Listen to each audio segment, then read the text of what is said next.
This video is for historical and educational purposes only. We do not provide instructions or encourage the replication of any devices or techniques. Picture this: one flip of a switch, not a physical switch you can see, but an invisible shove from the sky. And an entire city's worth of technology goes silent. Streetlights blink out, bank systems go dark, cars won't start, phones don't ring. It's not a movie special effect. It's a real-world vulnerability born from the physics of the atomic age. And it strikes at a place most people don't think about until the lights go out: the dependency of modern life on fragile electronics and networks. That dependence is the problem. We've built a world that runs on tiny, delicate parts. Transistors smaller than a grain of sand, data zipping through miles of wiring, control systems everywhere. And those parts can be stunned or destroyed by a sudden massive electromagnetic disturbance. No bangs, no visible blast. Just an electromagnetic pulse that, in the right circumstances, can turn chips into useless hunks of metal and plastic. That's the kind of threat that keeps engineers awake at night. It's old-school scary, and it's weirdly modern at the same time. Historical solution. Back in the day, during the Cold War, a seemingly unrelated line of inquiry flipped the lights on for everyone watching the sky. The historical problem was discovered not in a lab textbook, but in dramatic, real tests. In 1962, during atmospheric nuclear testing, governments observed something strange and unnerving. A high-altitude detonation could generate a sudden burst of electromagnetic energy that fried or damaged electronics far below. The test, named Starfish Prime, is the poster child for this. The blast, hundreds of miles up, created a pulse that caused streetlights to fail and disrupted communications thousands of miles away. That event delivered a jolt to defense planners and engineers. This wasn't just a blast radius problem, it was a spectrum problem. The solution, historically speaking, wasn't a single gadget you could hang on a wall. It was a whole discipline: electromagnetic hardening, and a mindset shift. Instead of only worrying about armor, explosives, or troop movements, engineers and strategists began to treat the electromagnetic spectrum like a battlefield. You either reduced your exposure to the jolt, or you made the systems that mattered tough enough to shrug it off. That approach had three big pillars: shielding, filtering, and redundancy. Shielding meant putting critical electronics inside conductive enclosures, think Faraday-like setups scaled way up, so external electromagnetic swings couldn't couple into sensitive circuits. Filtering meant adding components that prevented sudden spikes from traveling down power or signal lines into equipment. Redundancy meant having backup systems that weren't all vulnerable in the same way, and dispersing key capabilities so a single event wouldn't take everything out at once. That was the historical answer: fortify what you can, and accept that some risks required secrecy and strategy rather than public fanfare. How it works. Let's unpack the physics in plain terms, because understanding the how is what makes the threat and the defense make sense, and you don't need a PhD to get the picture. A high-altitude nuclear detonation produces a burst of high-energy radiation that interacts with the upper atmosphere. That interaction strips electrons off air molecules and sets off a cascade of charged particles that move in the Earth's magnetic field. The result is a quick, intense electromagnetic shockwave that can induce very large voltages in long conductors, power lines, telephone lines, even long pieces of metal and wiring inside buildings. The pulse arrives extremely fast. On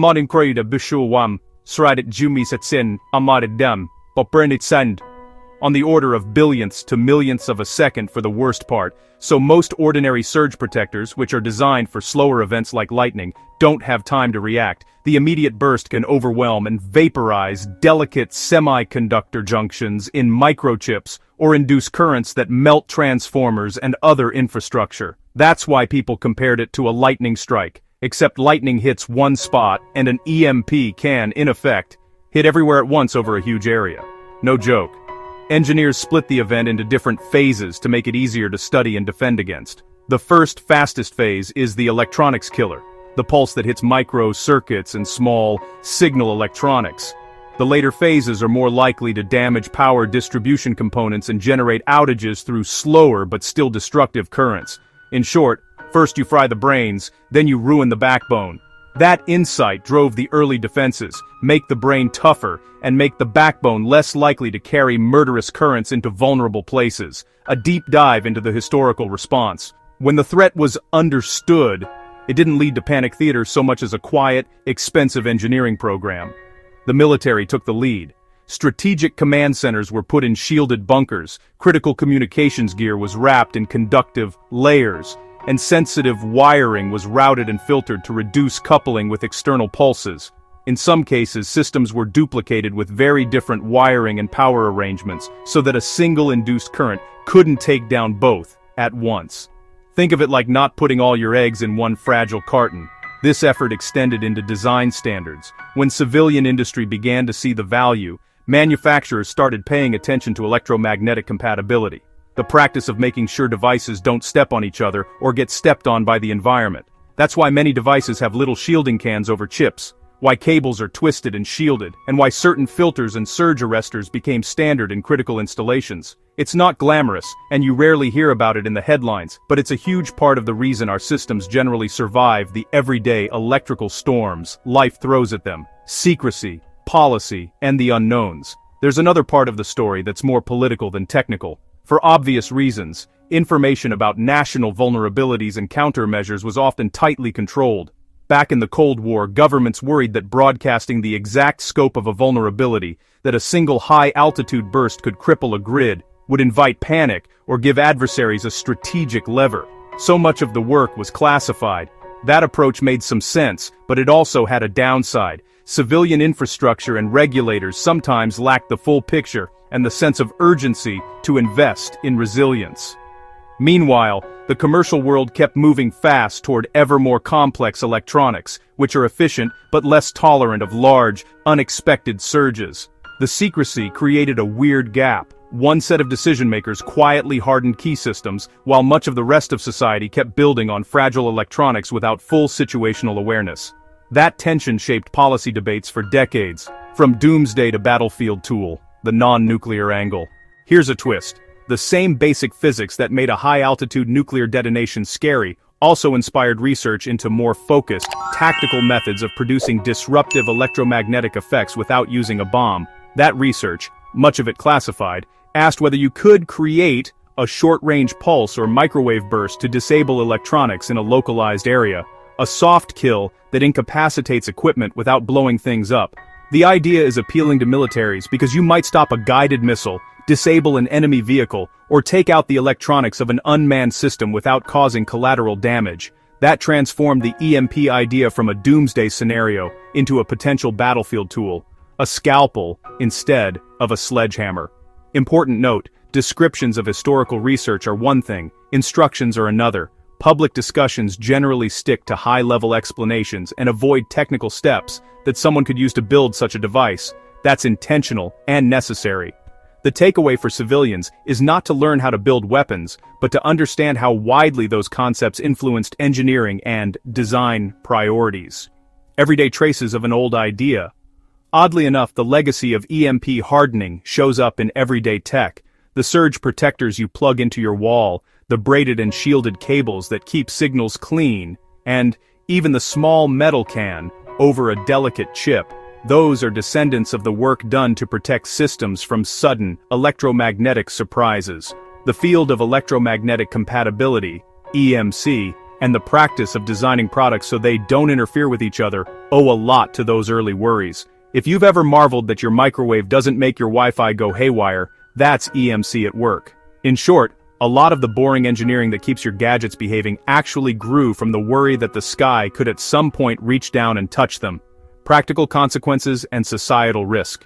Let's get real about consequences. The fear isn't so much an instantaneous, blockbuster-level casualty count. Explosions still kill more people in the obvious ways. The real horror scenario is a slow, grinding collapse of services. No power means gas pumps don't work. Refrigerated food spoils. Hospitals operate on limited backup. ATMs and electronic payment systems fail. Supply chains stutter, and public order can be stressed if outages last.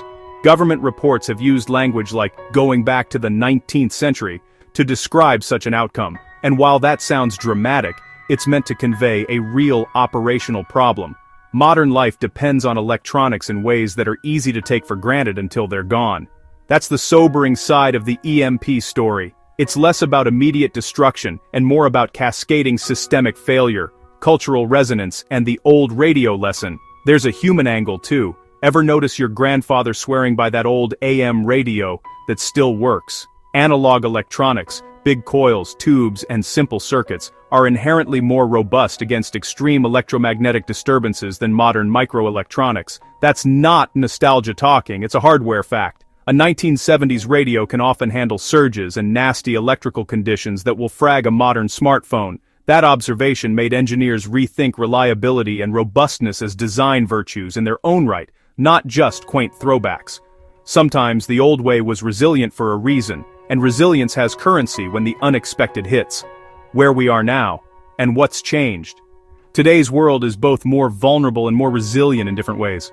We have far more dependency on microchips, but we also have better engineering tools and awareness. Grid operators, defense agencies, and some parts of industry have invested in hardening, redundancy, and rapid recovery strategies. At the same time, as devices proliferate and supply chains globalize, new points of fragility appear. The net effect is complex. On balance, systems are smarter and more capable, but the complexity makes predicting cascading failures harder. That's why the EMP conversation remains alive in technical and policy circles. The threat model has changed, but the fundamental tension between capability and vulnerability has not. A cautionary case, planning for resilience. The historical approach to EMP defense suggests a practical framework for resilience that applies to many kinds of modern risk. First, identify critical systems and accept that you can't protect everything equally. Second, apply targeted hardening and shielding where failure would be catastrophic. Third, build diversity into systems so one failure mode doesn't take everything out. Fourth, invest in rapid recovery and manual fallback procedures, so that when electronics are down, critical functions can still be managed. Those steps are neither cheap nor glamorous, but they're honest engineering. For countries and organizations that take continuity seriously, they're a must. Public perception and myth. EMP also has a place in popular imagination that sometimes exaggerates and sometimes underplays the risk. You'll see doomsday scenarios online, and you'll read reassurances in official reports. The truth sits in the middle. The physics are real, the risk to unprotected electronics is real, but catastrophic societal collapse requires a particular set of failures and conditions. It's not inevitable, but it's not impossible either. That nuance is the hard part to sell to the public. Neither panic nor complacency helps. A measured approach, informed preparedness, is the sensible path. Legacy and lessons learned. What's the lasting lesson of the EMP story? We built a brave new world on fragile foundations, and that forced a generation to wrestle with the trade-off between speed, convenience, and resilience. The people who worked on hardening and compatibility didn't do it for glory. They did it to keep communications running in wartime, to protect command systems, and to maintain an infrastructure that millions rely on every day. Their work quietly influenced consumer electronics, industrial standards, and the way we think about risk. That's a legacy worth noting. Final thought, perspective for the present. So, where does that leave us? If there's one takeaway, it's this: when we build systems that make life magical, installed. Navigation, seamless payments, complex medical devices. We should also build systems that can handle the weird and rare. Resilience doesn't mean paranoia, it means respect for failure modes we don't see every day. The EMP story is, at its heart, an old-school engineering cautionary tale wrapped in modern technology. Build smart, but build tough where it matters. And if you ever find yourself comparing your phone to an old radio, don't just laugh.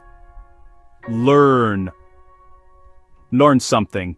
There's a reason that old gear lasted. What do you think? Have we learned the right lessons, or are we way too comfortable in our shiny, fragile toys? Drop your thoughts below. I'm curious to hear how you weigh convenience against resilience, and whether old-school robustness still has a place in our hyper-connected world.